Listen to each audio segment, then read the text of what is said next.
नाजरीन ग्रामी, आज हम आपको चमगादड़ों के बारे में इंतहाई दिलचस्प मालूमात देने जा रहे हैं। इस वीडियो को देखने के बाद आपको इस जानवर से प्यार हो जाएगा और मालूम होगा कि चमगादड़ के बगैर इकोसिस्टम फेल है। ये अजीबो गरीब और पुरअसरार डरावना जानवर दरअसल अपने बच्चों को दूध पिलाता है। दूध देने वाले जानवरों को साइंस मैमल जानवर कहती है। चमगादड़ अंडे नहीं बल्कि बच्चे देते हैं और इनकी आबादी बढ़ाने की रफ्तार इंतहाई सुस्त है। औसतन साल में चमगादड़ एक ही बच्चा देती है। चमगादड़ तीन तरह के हैं, फल खाने वाले और फूलों का रस चूसने वाले, यानी सब्जी खोर, कीड़े और मछली और नन्हे जानवर खाने वाले और जिंदा चीजों का खून चूसने वाले। नाज़रीन ग्रामी, घबराइए मत, खून चूसने वाले चमगादड़ की सिर्फ 3 नस्लें हैं और वो भी बरे-आज़म जनूबी अमेरिका में पाई जाती हैं। फ्रूट खाने वाले चमगादड़ की तकरीबन 200 नस्लें हैं, जबकि कीड़े खोर चमगादड़ तमाम चमगादड़ों का 70% है। इस तरह कुल मिलाकर चमगादड़ों की तकरीबन 1441 नस्लें अब तक दरियाफ्त हो चुकी हैं। माना जाता है कि तमाम ममालिया जानवरों में से हर 5वां जानवर चमगादड़ है। चमगादड़ों का खानदान ममालिया जानवरों का दूसरा बड़ा खानदान है, जबकि पहला बड़ा खानदान चूहा खानदान है। साइंस ने चमगादड़ों के इन तमाम खानदानों को एक आर्डर में रखा हुआ है, जिसका नाम चीरोपेट्रा है। चमगादड़ ऐसी जगहों पर रहना पसंद करते हैं जो इंतहाई तारीक और छुपी हुई हो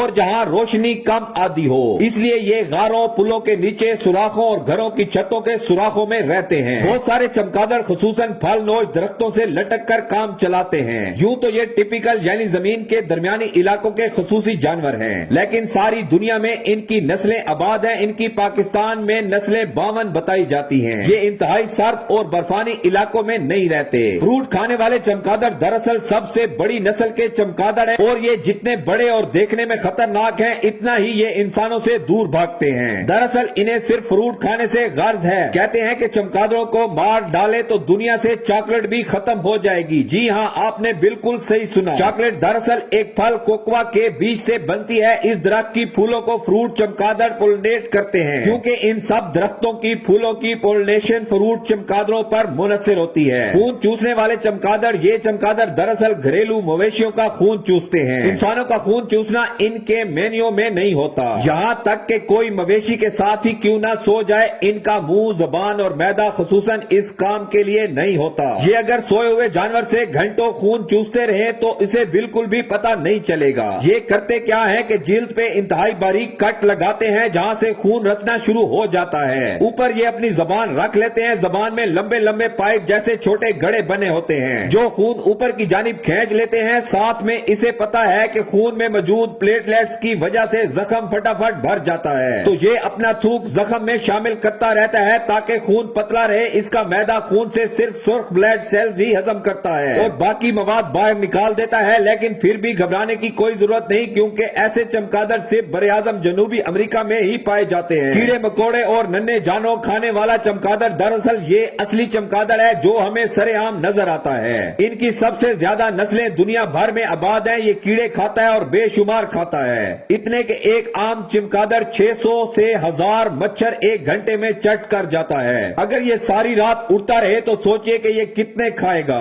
ये अपने जिस्म के वजन के तकरीबन 50% के बराबर कीड़े खा जाता है। फसलों से कीड़ों की ऐसी सफाई करता है जैसे इसी किसी ने नौकरी पर रखा हुआ हो। अमेरिका में बड़े बड़े फार्मों वाले किसान स्प्रे करने की बजाय चमगादड़ों को इस्तेमाल करते हैं और एक अंदाजे के मुताबिक $23 बिलियन बचाते हैं। अगर हमारे मुल्क में नुकसानदेह कीड़े और मच्छर ज्यादा हो गए हैं तो इसकी वजह यह भी हो सकती है कि चमगादड़ कम हो गए हैं। बहुत सारी चमगादड़ों की नस्लें मछली खोर हैं और नन्हे परिंदे भी पकड़ लेती हैं। चमगादड़ के पर दरअसल इसकी खाल का हिस्सा है। इसके परों में इसकी उंगलियों की हड्डियां इस तरह फैली हुई हैं ताकि ये इस थाल के जरिए ओढ़ भी सके और पानी में गिर जाए तो तैर भी सके। नीचे जमीन पर हो तो छलांगे लगाकर परवाज भर ले। ऊपर चट्टानों से लटक कर अपने आप को चादर की तरह ढांक सके। इसके परों के अंदर खून की नालियां और मसल्स लंबे रेशे हैं जो इसके परों को जबरदस्त कुव्वत फराम करते हैं। परिंदों से ज्यादा आगे पीछे घूमकर परवाज पकड़ सकता है, एकदम यू टर्न ले सकता है। इसलिए कभी आप उड़ते चमगादड़ के आगे हाथ फैलाएं तो वो यकदम किसी भी सिमत अपना रुख फेर लेगा। साइंसदान इसके परों पर तहकीक कर रहे हैं कि ऐसी जबरदस्त कुव्वत इनमें कैसे है। ये कोई कीड़ा देखकर उड़ते हुए परों को फैला लेता है। नीचे इसकी दुम पर भी झिल्ली बनी हुई है। इस तरह कीड़ा मुकम्मल इसके फैलाए हुए जाल में आ जाता है और इसके मैदे का हिस्सा बन जाता है। चमगादड़ अंधा नहीं होता, इसकी आंखें फजूल नहीं है। वो इनसे देखता है, लेकिन फितरत ने इसको एक खास हथियार से नवाजा تقاضا ہے اور وہ ہے اس کی آواز اور ان چیزوں کی پہچان کرنا۔ چمگادڑ ایک خاص قسم کی آواز نکالتا ہے جو ہمیں مختلف فریکوینسی کی وجہ سے سنائی نہیں دیتی۔ یہ آواز کسی چیز سے ٹکرا کر گونج کر چمگادڑ کے کانوں میں واپس آ جاتی ہے۔ چمگادڑ کا دماغ اس کی آواز سے اس شہر کا ایک خاکہ بناتا ہے اور چمگادڑ کو معلوم ہو جاتا ہے کہ سامنے کیا ہے۔ اس طریقہ کار کو ایکو لوکیشن کہتے ہیں۔ سمندری آبدوز اسی طریقہ کار سے کام کرتی ہیں۔ تمام چمگادڑ منہ سے آواز نہیں نکالتے بلکہ کچھ ناک سے بھی یہ خصوصی آواز نکال سکتے ہیں۔ ایسے چمگادڑوں کا ناک پتے جیسا ہے اس لیے انہیں لیف نوز بیٹس بھی کہتے ہیں۔ چمگادڑوں کے بڑے کان بھی اس مقصد کے لیے ہیں کہ انہیں یہ واپس آنے والی آوازیں ٹھیک سے سنائی دے سکیں۔ یہ چمگادڑ کی عام چیچی والی آواز نہیں ہوتی بلکہ خصوصی آواز ہوتی ہے۔ سب چمگادڑ ایکو لوکیشن نہیں کرتے، زیادہ تر وہ کرتے ہیں جو رات کے شکاری ہیں۔ چمگادڑ منہ سے پیشاب بھی نہیں کرتا۔ دراصل فروٹ کھانے والے چمگادڑ کسی فروٹ کا رس چوس کر اس کا کچلا ہوا چھلکا منہ سے باہر نکال دیتے ہیں۔ دیکھنے میں یہ پیشاب جیسا ہی لگتا ہے لیکن دراصل یہ چھلکا اور فائبر ہے جو یہ ہضم نہیں کر سکتا۔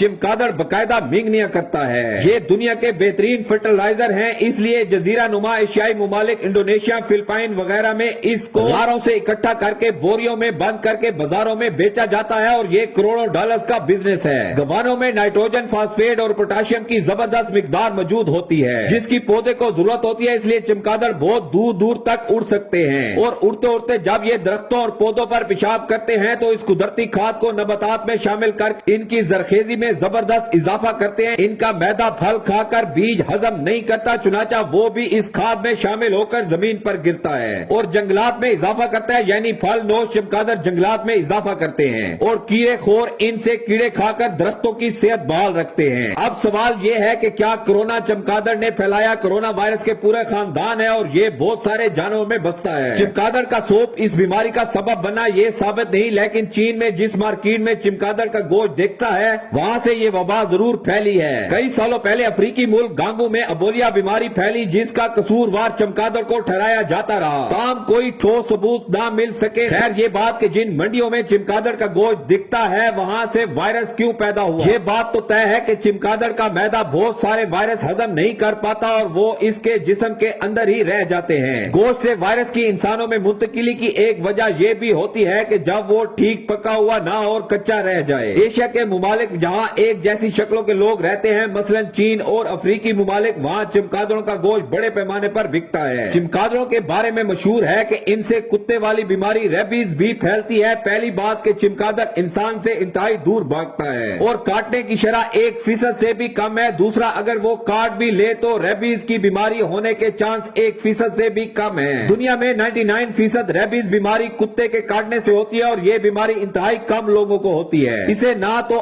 آپ کے کانوں میں گھسنے کا شوق ہے اور نہ ہی بالوں میں۔ اگر آپ ثاقب کھڑے ہوں تو شاید کبھی اتفاقیہ آپ کے سینے پر آ کر بیٹھ جائے۔ ایسا ہو تو گھبرانے کی ضرورت نہیں، اسے پیچھے گردن سے پکڑ کر دوبارہ ہوا میں اڑا دیں اور ہاتھ دھو لیں۔ اس کی گردن انتہائی چھوٹی ہوتی ہے اور یہ سر موڑ کر نہیں پکڑے گا۔ البتہ چمگادڑ کا خشک فضلہ سانس میں جانے سے بہت سارے دوسرے سانس کے انفیکشن ہو سکتے ہیں۔ بہتر یہ ہے کہ اس جانور سے دور رہیں۔ چمگادڑ ہمارے ماحول دوست جانور ہیں اور ان کی وجہ سے ہماری فصلیں اور پھلوں کے درخت آباد ہیں۔ ان کی بقا میں ہماری بقا ہے۔ یہ مفت کے مالی اور ہمارے لیے دن رات کام کرتے ہیں۔ ان کو بلا وجہ مت ماریں، یہ آپ کو مچھروں سے بچاتے ہیں اور آپ کی فصلوں کو کیڑوں سے نجات دلاتے ہیں۔ اگر یہ مچھر نہ کھاتے تو ہر سال کروڑوں انسانوں کی ملیریا اور ڈینگی سے اموات ہوتی۔